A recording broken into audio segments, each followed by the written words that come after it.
19절에서 28절입니다. 함께 고백드리겠습니다. 유대인들이 예루살렘에서 제사장들과 레위인들을 요한에게 보내어 내가 누구냐 물을 때에 요한의 증언이 이러하니라. 요한이 드러내어 말하고 숨기지 아니하니 드러내어 하는 말이 나는 그리스도도 아니요 한데 또 묻되 그러면 누구냐 내가 엘리야냐 이르되 나는 아니라 또 묻되 내가 그 선지자냐 대답하되 아니라 또 말하되 누구냐 우리를 보낸 이들에게 대답하게 하라. 너는 내게 대하여 무엇이라 하느냐 이르되 나는 선지자 이사야의 말과 같이 주의 길을 곧게 하라고 광야에서 외치는 자의 소리로다 하니라. 그들은 바리새인들이 보낸 자라. 또 물어 이르되 내가 만일 그리스도도 아니요 엘리야도 아니요 그 선지자도 아닐진데 어찌하여 세례를 베푸느냐. 요한이 대답하되 나는 물로 세례를 베풀거니와 너희 가운데 너희가 알지 못하는 한 사람이 있었으니 곧 내 뒤에 오시는 그이라. 나는 그의 신발끈을 풀기도 감당하지 못하겠노라 하더라. 이 일은 요한이 세례 베풀던 곳 요단강 건너편 베다니아에서 일어난 일이니라. 아멘. 어제 신령 감사 예물 드린 성도님 계신데요. 잠깐 기도드리겠습니다. 하나님, 새해를 맞이하면서 주님께 첫 신년 예물을 주님께 드린 손길 있습니다. 축복하여 주옵소서.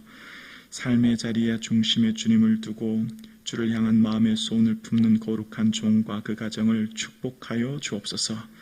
뜻이 하늘에서 이루어진 것처럼 땅에서도 주의 뜻을 이루는 복된 가정 되게 하여 주옵소서.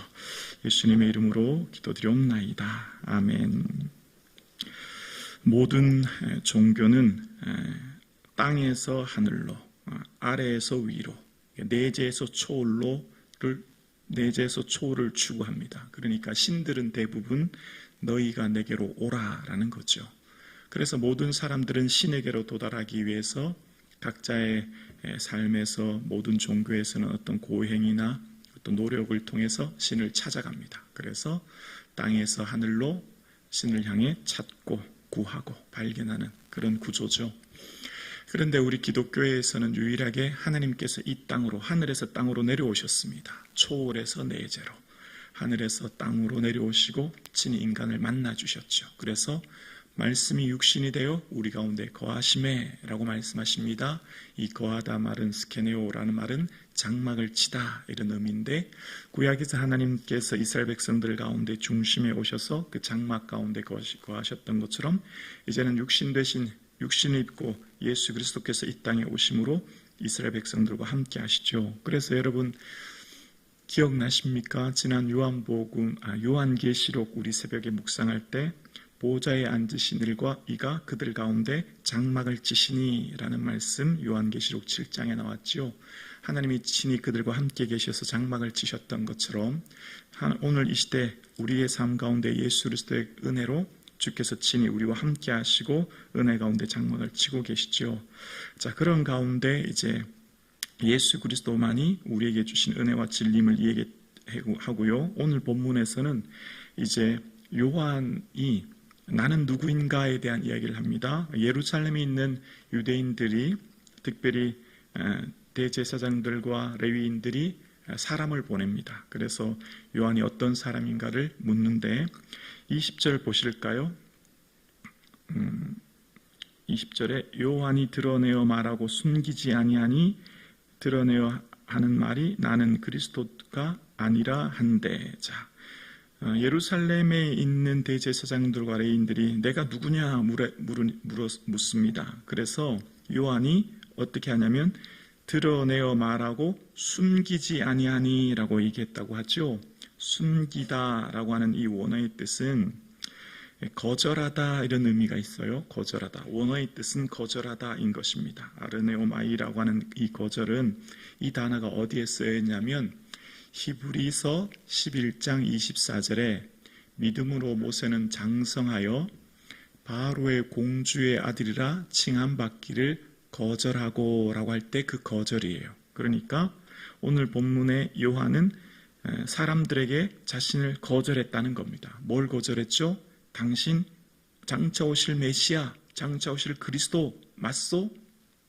아니요, 거절했다는 거죠. 그러면 당신은 말라기 선지자가 말했던 그 오실 메시아를 앞길을 예비하는 엘리야 맞소? 라고 할 때 또 거절했다는 겁니다. 그럼 당신은 뭔가, 당신은 선지자인가? 라고 할 때 그것을 거절했다는 것이죠.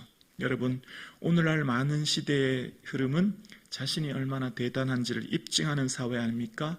능력을 보이고 자신을 과시하고 자신이 얼마나 위대하고 대단한지를 나타내고 드러내고 입증하는 시대가 오늘 이 시대입니다. 할 수만 있으면 내가 다른 사람보다 더 뛰어나고 월등하고 더 탁월하다는 것을 과시하는 시대, 그래야만 오늘날 이 시대에 인정받는 시대고, 그런 사람을 어떤 사람이요? 능력 있는 사람.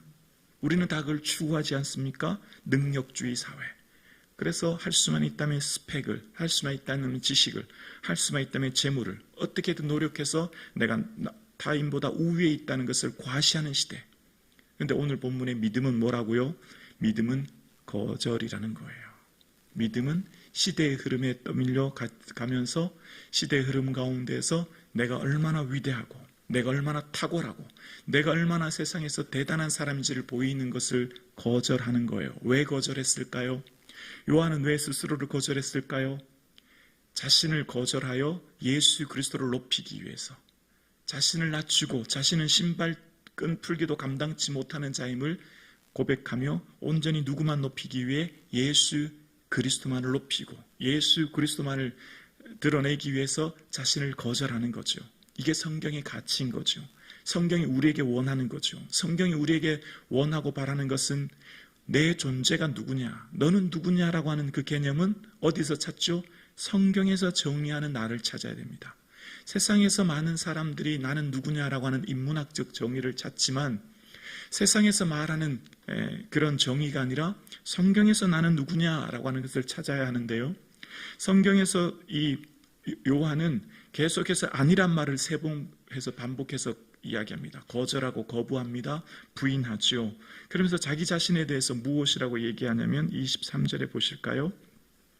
23절에 이르되 나는 선지자 이사야의 말과 같이 주의 길을 곧게 하라고 광야에서 외치는 자의 소리로다 하니라. 자, 지금 세례 요한은 자신에 대해서 나는이라고 얘기하면서 무엇을 빗대어 얘기하냐면 이사야 40장 3절에 이렇게 말하고 있죠. 이사야 40장 3절에 보면 외치는 자의 소리여 이르되 너희는 광야에서 여호와의 길을 예비하라, 사막에서 우리 하나님의 대로를 평탄하게 하라 라는 말씀을 그대로 인용하고 있는 거예요.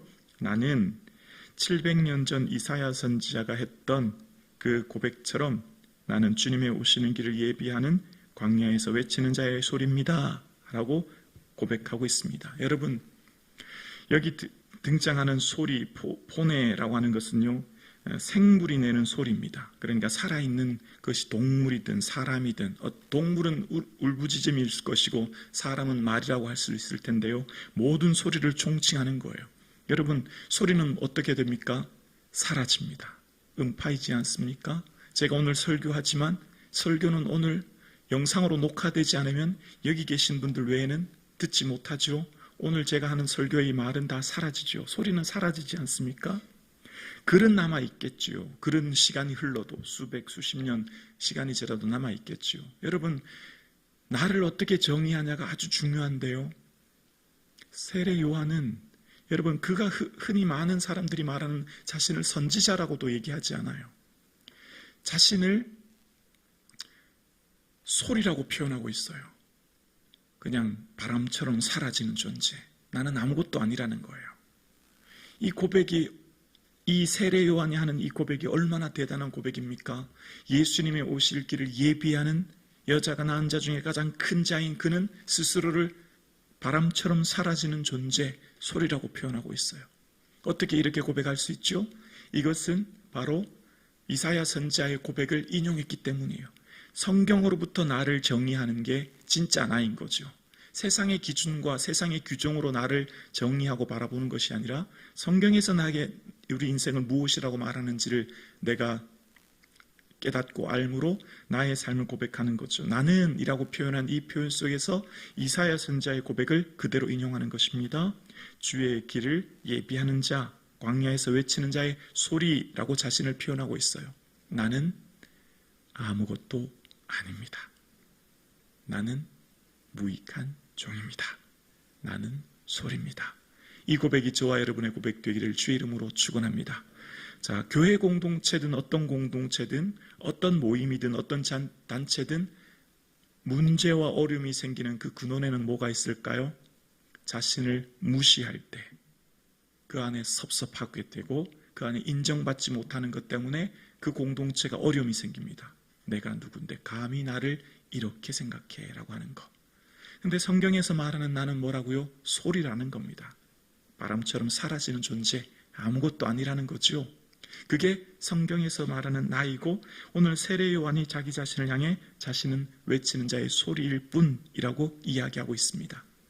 오늘 저와 여러분의 삶은 예수님의 다시 오심을 예비하고 그의 오시는 길을 준비하는 소리일 뿐인 줄로 믿습니다. 우리는 단지 잠시 잠깐 있을 주의 오실 길을 예비하는 외치는 자의 소리일 뿐인 것이죠. 그래서 어떻게 사는 거예요? 거절하는 거예요. 내가 거절되어야 누구만 높이죠? 예수님만 높여드리는 겁니다. 예수님만이 온전히 드러나는 겁니다. 그래서 내가 얼마나 위대하고 대단한지를 입증하는 이 시대의 사회에 그래야 왜죠? 자신의 능력을 입증되어야 그만큼 대우를 받지 않습니까? 거기서 자신의 위치가 결정되지 않습니까? 그런데 이런 시대를 살고 있는 우리는 끊임없이 자기 자신을 향해 거절하고 이 시대의 가치를 거절하고 이 시대의 흐름을 거절하고 오직 나는 아무것도 아님을 고백하면서 나는 주의 신발끈 풀기도 감당치 못하는 자임을 고백하며 내 안에 예수 그리스도만 드러내는 인생, 그 사람이 가장 위대하고 가장 존귀하고 가장 큰 자임을 성경이 오늘 우리에게 말하고 있는 겁니다. 누가 의미 있는 인생을 사는가? 누가 주님 보시기에 존귀한 자인가? 누가 주님이 크게 높이는 자인가? 누가 하나님께서 보시기에 귀하게 쓰시는 사람인가? 자신을 철저하게 낮추는 사람, 자신을 처복종케 하는 사람, 자신은 아무것도 아니라고 하는 사람, 자신을 낮추는 그가 주님이 높이시고 주님이 그를 통해 위대한 역사를 이루시는 줄로 믿습니다. 여러분 어떤 사람 만나고 싶습니까? 겸손한 사람은 더 가까이 하고 싶지 않습니까? 겸손한 사람은 봐도 보고 싶지 않습니까? 교만한 사람 두 번 다시 보기 싫더라고요. 그렇지 않습니까? 하나님도 마찬가지입니다. 하나님께서는 겸손한 자를 쓰시죠. 교만한 자를 낮추시죠. 오늘 새해가 이제 벌써 며칠이 지났습니다. 2025년 주님 나는 아무것도 아닙니다 고백하며 나를 낮출 때 주님께서 나를 높이실 줄로 믿습니다. 그 사람이 바로 저와 여러분 되실 수 있기를 주님의 이름으로 축원합니다.